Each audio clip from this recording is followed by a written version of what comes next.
morning, this is Amy from Garden Up, and today we're going to talk about how to eradicate pests using only things you can find in your kitchen. Alright, so in your pest kits, you will have instructions, okay? And they have everything that should be in the pest kit, a general overview, and then individual pests and what we do about them. You'll have the bucket itself, you'll have a spray bottle. This one still has stuff in it. Perfect. Then you'll have one of these. This is to fill with baking soda. And you'll have a small thing of Dawn dish soap. Again, I have big jugs in the shed. You just refill as needed, but these ones are so they fit in your car. And then you will have a little bottle of peppermint extract. You can also use peppermint oil, but we're talking $2 a bottle versus $20. This works fine. So, all you need is the smell. So, to eradicate any bug, all bugs, doesn't matter what kind, all we need to use is dish soap and water. And if you want to prevent them from coming back, that's what the peppermint's for. So, if you have aphids on your roses, you take a little squirt of the dish soap, a couple drops of peppermint, and put it in the spray bottle. Fill it, to about there. Just a little squirt, but it's gonna bubble up, so you have to kind of let some of the bubbles out. But basically what happens is as it sprays, the soap creates a film over the bug's face, and it's kind of like putting a plastic bag over your head. They will suffocate and die within a minute. And this works on every bug, from ants to wasps to ladybugs and honeybees. So you have to be really careful where you're putting these. These are not selective. They'll kill everything. Again, plastic bag over your head. Doesn't matter who you are going to die. Okay, so just be really careful when you're using this method. So that's on bugs. Then I have specifically aphids and ants. The other benefit for ants and aphids have a symbiotic relationship. I don't know how many of you guys know this, but aphids secrete a substance called honeydew. It's basically poop. It's their poop. It's very sugary. It's got a lot of nutrients in it, and ants love it. So the ants will happily eat the aphid poop, and in order to keep the aphids pooping and keep that food source, they will protect their aphids. And so you will see ants killing a ladybug to protect their aphids. They're like pets. They're buddies. So the ants get the poop, the aphids get the protection, everybody's happy, except us, because we don't like either of them usually, right? So this is a great thing to use on aphids and ants and all those things. What other bugs have you guys dealt with? Mosquitoes? Yeah. There's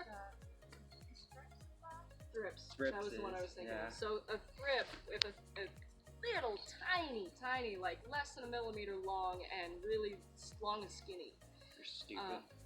They'll get into the bud of a rose and actually stop it blooming. And you can tell there's thrips in there because you'll have a rosebud that looks like it should have opened, but it's usually flat on top and kind of browning in the middle. Have you seen that? Yeah. Yeah, that's thrips. What about scale? Same thing. Scale's a little more difficult because it doesn't quite breathe the same way. You're not going to suffocate the bug because the scale isn't the bug. The scale is its house. So there's a bug inside there. What about slugs? Probably, but with slugs, I just throw them in the street. Or into my bucket. Or if the client has chickens, throw them to the chickens. Chickens love slugs. Oh, yeah. Ridiculous pets, like candy. You come across a lot of mites too. Yeah, Yeah. mites, the same thing. Yep, Spider mites. spider mites. Yep. Cool. If you have an arborvitae or an Alberta spruce that has spider mites, same thing. Cool. We use this on everything. Cool. It's so simple, and it works. Now, for fungus, moss, bacterias, that sort of pathogen is baking soda. If you have just a garden bed that has moss in it, how to get rid of it is you scrape up the moss, use your hori-hori or whatever, you scrape up the moss, throw it away. And then you take baking soda, And you just sprinkle it on the soil and then mix it in with your shuffle hoe. Smooth it out with your rake and you're done. We've applied it once and never had another problem with moss for the rest of the year. It's a heck of a lot cheaper and more efficient than moss out or moss be gone or any of those chemicals that I don't even know what's in those. I don't want to know. But yeah, baking soda is fantastic. Now, if you have a powdery mildew on a leaf, you can mix a little bit of baking soda on powdery mildew, right? So the problem with using baking soda in these is it tends to clog the sprayers. So you only can use a couple tablespoons maybe.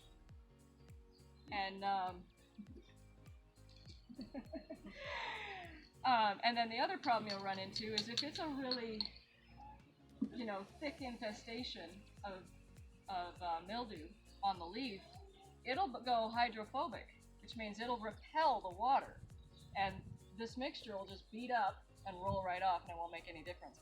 So in that case, we add a little bit of dish soap as a surfactant, which breaks up the surface tension of the water and makes it stick to the leaf. So now the baking soda will stick to the leaf, kill the mildew, and actually do its job.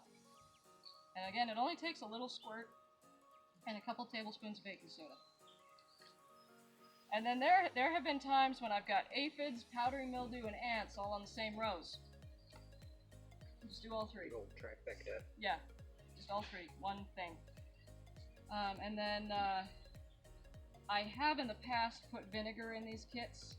The vinegar is to kill weeds, like if they're in the cracks of the sidewalk or something like that. We pretty much don't use vinegar in the gardens. Because vinegar, again, it's not selective, it'll kill everything. What it doesn't kill is the roots. All vinegar is a contact surface pesticide, herbicide. It will kill the leaves of the dandelion, but it won't kill the root. So it'd be just the same as pulling the top off the dandelion. So the only thing we use vinegar on is annual weeds, which we could have just shuffle hoed up anyway. I'm probably going to use it in my driveway over here just for the sake of getting that under control, but it's not something we use very often, so I just stopped putting it in there because it's more of a liability than anything else. These instructions are 4 pages, by the way. I have the important pages out, but there's more inside. Mites, thrifts, wasps, hobo spiders. Oh, hobo spiders are super easy. If you see you guys know what a hobo spider nest looks like? No. Okay, so a normal spider web looks like a web, right? A hobo's looks like a funnel. Oh. Okay, it's like a white thing that goes down in the middle and there's a hole. What he does is that web is not sticky at all. What it does is the bugs fall on it and they roll, and that spider's sitting right down there in the bottom of that funnel. He just waits for food to fall into his mouth. It's kind of efficient, I think. Yeah, they're one of few Americanized funnel web spiders. Yeah. So, but they're super easy to get rid of. You just mix up the funnel. Just take your claw or something, stir up the funnel, they go away. They go find another spot. But they are out, so you want to be careful of them.